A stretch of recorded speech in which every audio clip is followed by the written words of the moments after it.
ఆయన అది సో అంబర్రావు గారిని అరెస్ట్ చేశారు. దాన్ని సమర్థిస్తూ నిన్న జగన్ గారు వచ్చారు కదా, దాన్ని కొంతమంది తప్పుడు బాట పడుతున్నారు. సో దానిపైన మీ ఒపీనియన్ ఏంటి?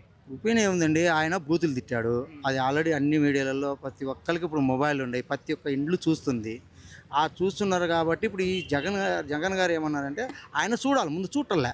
ఆయన సాక్షి ఛానల్లో తప్పు వేస్తారు. ముందు మెయిన్ ఇంపార్టెంట్ నేను జగన్ గారికి పిలిపించేది ఏంటంటే ముందు అన్ని ఛానల్ చూస్తే, చిన్న ఛానల్ పెద్ద ఛానల్ అన్నీ నీదొకటే చూడకుండా చూస్తే అప్పుడు లోతుపాతులు తెలుస్తూ ఉంటుంది. దాంతో చూసి దాంతో చేసి ఈయన చెప్తున్నాడు అనుకో, ఆడ పేలూరు అనేది ఆడనే వస్తుంది. ఇప్పుడు ఈయనకు తెలియట్లే. నేను చెబుతున్నా వాస్తవంగా, నేను అంత చెప్పే స్థాయి కాదు. నాకు తెలిసిన ప్రకారం అదే ఇప్పుడు ఆడ పొలిటికల్ నడిచేది. ఎందుకంటే ఆయన అలా చందించాలి.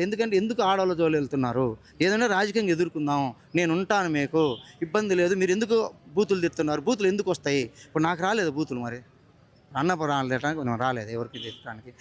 అట్లా తెగుదు. ఏంటంటే అధిష్టానాన్ని బట్టి ఉంటుంది. ఒప్పుకోకుండా ఉంటే అంటూ రారు, ఆ పదమే రాదు. నువ్వు ఎప్పుడైతే పిలిచి నువ్వు కావాలంటే అడగాలి, లేదంటే ప్రెస్ మీట్లో చెప్పాలి, బూతులు ఎవరు తిట్టొద్దు, బూతులు మాటలు ఒక ఆడవాళ్ళ గురించి కించపరిచి మాట్లాడాలి. ఆడవాళ్ళు మన ఇంట్లో ఆడవాళ్ళైనా మీ ఇంట్లో అందరూ ఒకటే కదా, మరి నీ అమ్మ అని ఎందుకు అన్నాడు సీఎంని? అది తప్పు కదా. మరి అట్లాడప్పుడు నువ్వు ఎమ్మట ఖండించాలి. ఎందుకన్నావు నువ్వు అని చెప్పి సస్పెండ్ చేయి. అసలు ముందు నువ్వు సస్పెండ్ చేస్తే నేను ప్రజలు మళ్ళీ రేపు ఏపీ ప్రజలు నీకు పట్టం కలుగుతారు. నువ్వు సస్పెండే చేయకపోతే నీకు ఎట్లా ఇస్తారు? అసలు పాతలోగా తొక్కిపాడేది కూడా ఇంకా తెలుసుకోలేకపోతే ఎట్లా? ఇప్పుడు మీరు దీన్ని సమర్థిస్తున్నారా, విమర్శిస్తున్నారా? ఎవరు విమర్శిస్తారు? సమర్థి ఎట్లా సంబంధిస్తారు దానికి? జగన్ గారు కరెక్టా? అది కరెక్ట్ కాదు. ఇంకా ఆయనకు చెప్పాలి, ఇంకా ఎట్లా తిట్టకూడదు, తప్పు అయిపోయింది, సారీ చెప్పు, లేదంటే ఏదో చెప్పాలి కదా. ఒక సీఎంని తిట్టాలన్నా చెప్పు. సో కొంతమంది ఏమంటారంటే తిరుపతి లడ్డు వివాదాన్ని దావన్ పట్టించడానికి ఈ కేసు చేశారా అంటున్నారు. కావాలి తిరుపతి లడ్లు ఆల్రెడీ జరుగుతుంది కదా, ఆల్రెడీ సిట్ వేశారు వాళ్ళు, ఆల్రెడీ కోర్టులో స్టే కూడా వచ్చింది, సిబిఐ అందరూ వచ్చింది. ఆల్రెడీ తప్పుడు కెమికల్ కలిపారని తెలిసిపోయింది. అసలు నెయ్యే కాకుండా మొత్తం కెమికల్ కలిపి పామాయిల్లో ఆల్రెడీ ఫైనల్ చేసి కోర్టు కూడా క్లియర్ చేసింది. జంతువులది జంతువులది అన్నారు, కానీ కెమికల్ ఒక పామాయిల్కి కేసి చేశారు. కెమికల్ అంటే ఏ కెమికల్ వేసారని చెప్పు?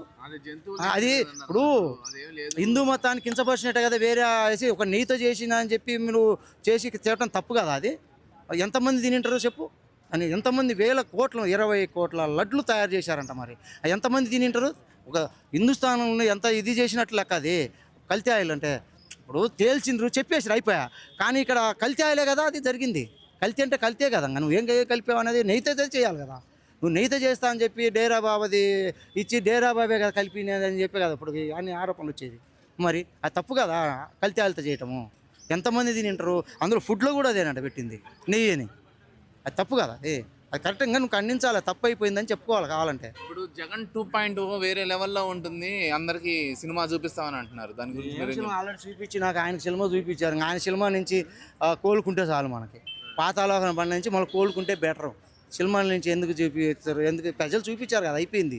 నువ్వు మళ్ళీ ఇట్నే అంటుంటే మళ్ళీ అది కూడా రావు. అట్లుంటుంది. ఇప్పుడు అంబటి రాంబాబుకి బెయిల్ వచ్చే అవకాశాలు ఉన్నాయంటారు. అసలు బెయిల్ 14 రోజుల తర్వాత కదా వచ్చేది. అది మళ్ళీ ఇంకో కేసు వేస్తారు, రాదు. ఆయన ఉండే చాలా ఉండే కార్తీ దొరకక ఇంట్లో ఉన్నాడు.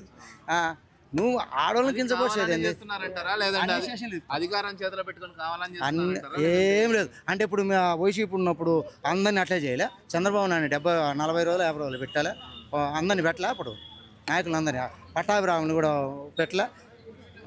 అట్లా అనుకుంటే టీడీపీ వాళ్ళని కూడా అక్రమంగా కేసులు పెట్టారు తెలుసా. మరి రాలే.